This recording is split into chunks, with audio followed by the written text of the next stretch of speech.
So we're gonna be watching How Accurate is Narcos by Boardwin Nelly. About a third of what you see is actually true. The second third, well, those events happen, but they're not depicted correctly. They've been dramatized. There's a lot of violence that's been added. The last third is just straight out make-believe Hollywood. Narcos is easily one of the most popular shows on Netflix and one of the best rated shows of all time. It played a significant role in Netflix's boom, establishing it as the #1 streaming platform on the planet. However, it's a show riddled with inaccuracies. I've now interviewed Javier Pena once and Steve Murphy twice, and I've spent hundreds of hours preparing for both guests. And it's sort of unintentionally made me highly knowledgeable on the topic. So today I'd like to discuss the most interesting things the show got wrong, why it chose to leave out certain information, and additional topics which weren't mentioned. Was Steve's cat really murdered? Was Steve really kidnapped by the Cali cartel? How nice was Pablo's self-made prison? And was Javier Pena a dirty cop? Let's find out.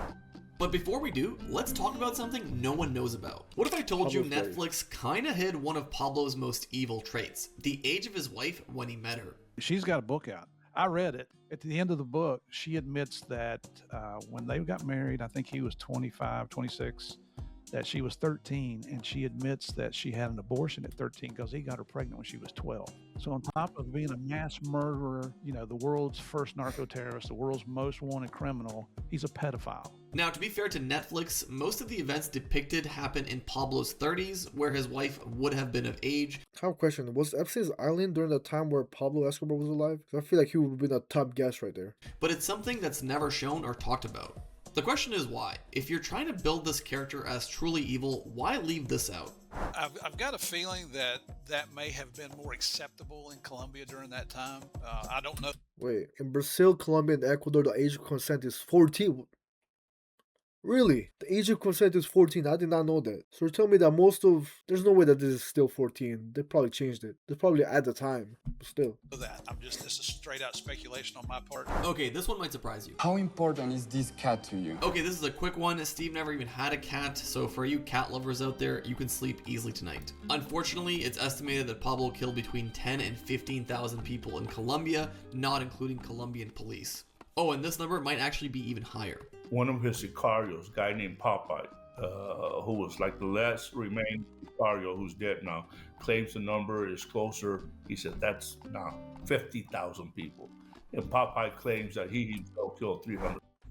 Dude, 50,000 people. If you just hear a number, like you might not think about it. 50,000 people. Think of it like this. He went inside and he killed the entire college of, I don't know, University of Miami. He just took every student's life. Professor, staff, volunteers, no matter what. This one gave me a headache. Chronologically, the show is an absolute mess. For example, Javier Pena arrived in Colombia in 1988, while Steve arrived 3 years later after Pablo built his own prison. The show has him arriving significantly earlier, which is just incorrect.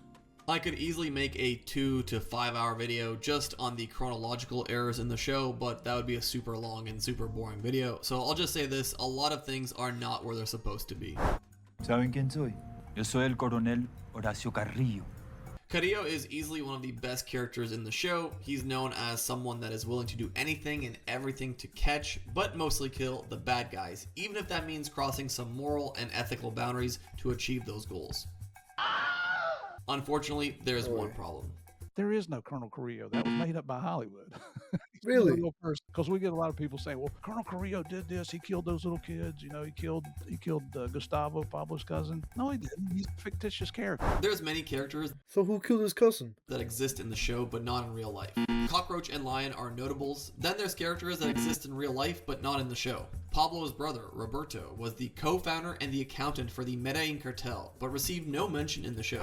Dude, I did not know he had a brother. Roberto Escobar Gaviria. Is he still alive? Co-founder and the accountant for the Medellin cartel, but received no mention in the show.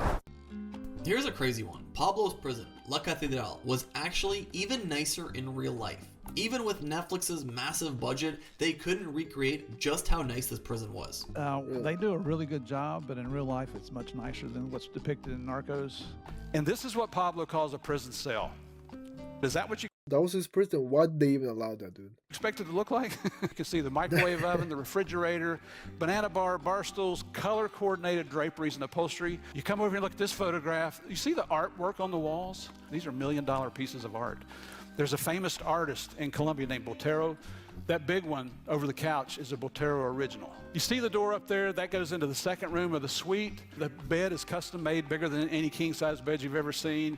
You come down here, you see the fireplace. Pablo even had a Dude, that was not a prison at all. That looks more like a mansion. jacuzzi in the bathroom. Interestingly enough, whole Pablo jacuzzi, also had bro. figurines of Colombian national police officers on his desk, symbolically to show that he was in charge. These are people he had control of. Here's something I found fascinating that the show didn't bring up.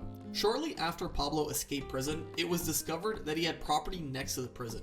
He built luxury apartments into the mountains. But on the side, he had bought all that land, and how we missed it, we missed it. He was building chalets. There were like apartments on the side, beautiful apartments, you know, and parties, and I mean, it was just, you know, and nobody ever discovered that. No one until we got to the prison. Right on the side, he had apartments.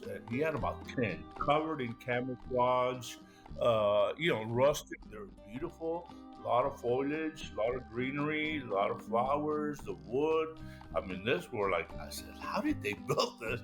And my question is, how did they move all these refrigerators, stoves? How did he even get that built if he was in prison? I mean, it wasn't even in prison at all. That was more like a luxury hotel, but still. He built them on the side of the mountain where there wasn't even roads built yet, so... Obviously, very few people were involved in some of the tight conversations between cartel members and their families. A lot of the stuff from Pablo's perspective is heavily contested by his family. Many family members have gone on to write their own books, like Pablo's wife and Pablo Jr. Keep in mind, those books are also filled with lots of information that has been disputed. However, one part that the show got spot on from the cartel perspective was the use of taxi cabs. On the day of Pablo's death, the police that raided his apartment discovered a yellow cab parked in the garage. Pablo used these vehicles to freely travel around the city, similar to what's depicted in the show.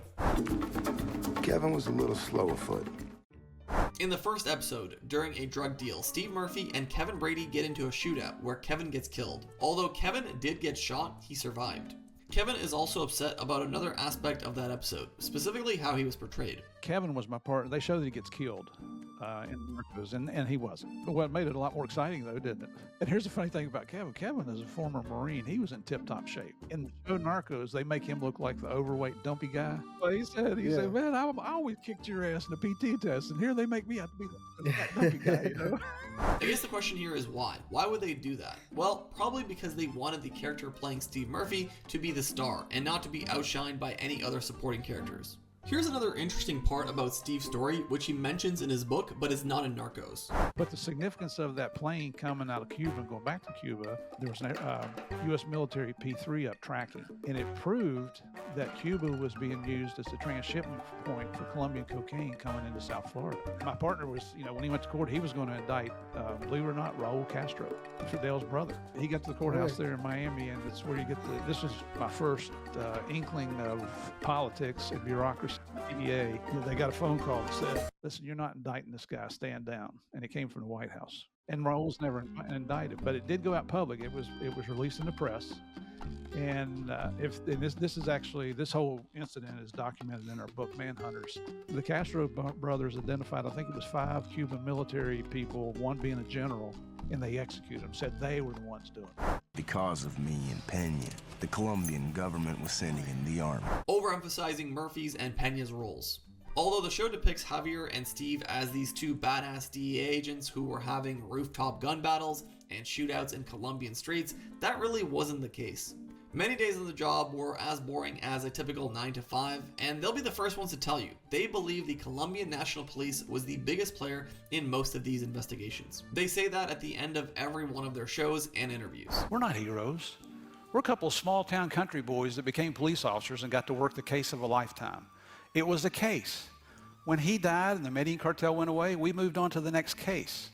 The true heroes in this whole thing are the Colombian National Police. Also, Steve Murphy was never kidnapped, and he wasn't present at the time of Pablo's death like depicted in the show. He was there after, though, to take some very important pictures that landed him in hot water. When I get there that day, I ride out to the site after Pablo's been killed with Colonel Martinez. Again, I've got my camera. Turns out I have the only camera that worked that day until the autopsy people got there. When that photo hit Washington, I did catch some grief over it, because they weren't real happy if there's a DEA agent. And for whatever reason, I've got on a bright red polo shirt that day. Just makes you stick out like a sore thumb. All those pictures of his body, I took those pictures. I wasn't on the roof killed as it shows in the show Narcos. That's not true. I was back at the base. I rode out with Colonel Martinez afterwards. All right. So who killed him? Now I'm curious. I thought he was the one that killed him, but apparently not. Damn, they got that wrong. Massively wrong. Last one before we jump into Javier Pena. This one is absolutely crazy. Pablo Escobar had a plan to take out the President of the United States with a surface-to-air missile. First President Bush was coming to Cartagena for some kind of summit, and they wanted to use that missile to not. They thought they could knock out Air Force One with that. Well, there's 4 jets. There's 4 engines on Air Force One. They could have knocked one of the engines off and even part of a wing, but the thing's still going to fly. Firstly, was he a bad guy or a guy that would break the law to get what he wanted? Sometimes, like in Europe, when we do shows, it's like, sir, we know you were a dirty agent. How did you, the way I say, you know what?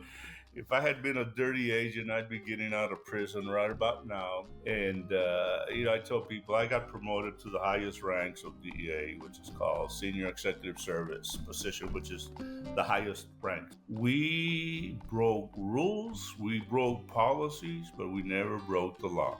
All right. When I mean about that is, we did a lot of stuff going out with the police where we shouldn't have. I got involved. I had to arrest one of the traffickers. Okay, Javier wasn't The entire show made it seem like they were always active, but yeah, he said in truth he was like mostly just in a 9 to 5. That's pretty much their life. And then they just moved on to the next case, which is crazy to me. They just moved on like it was nothing. a lawbreaker as depicted in the show, but was he a ladies' man? My character in the show, I was single in Colombia. I was, I tell people, I had girlfriends, I dated. Didn't date communists, I didn't date informants, I didn't, but, I was single. One of the biggest inaccuracies is Javier's involvement in later seasons that focused on the Cali cartel. Not hands-on. In the movie, they put me that I'm hands-on. I'm being more directive from the embassy, directing our troops, directing our so that's that fallacy, right? But I was not hands-on. I was at the top, but giving orders, basically. There is so much more to talk about. The show doesn't even mention Roberto Escobar or the man behind the car bombs, El Chopo. Pablo's reign of terror lasted over a decade, and it's almost impossible to cover the scope of differences between the show and real life in a 10 to 15 minute YouTube video.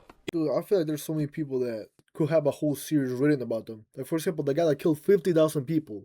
What was the time span that he did that for? Like, he woke up and he just killed like 50 people a day and then just went on about his day. And he was good at it. He was amazing at it.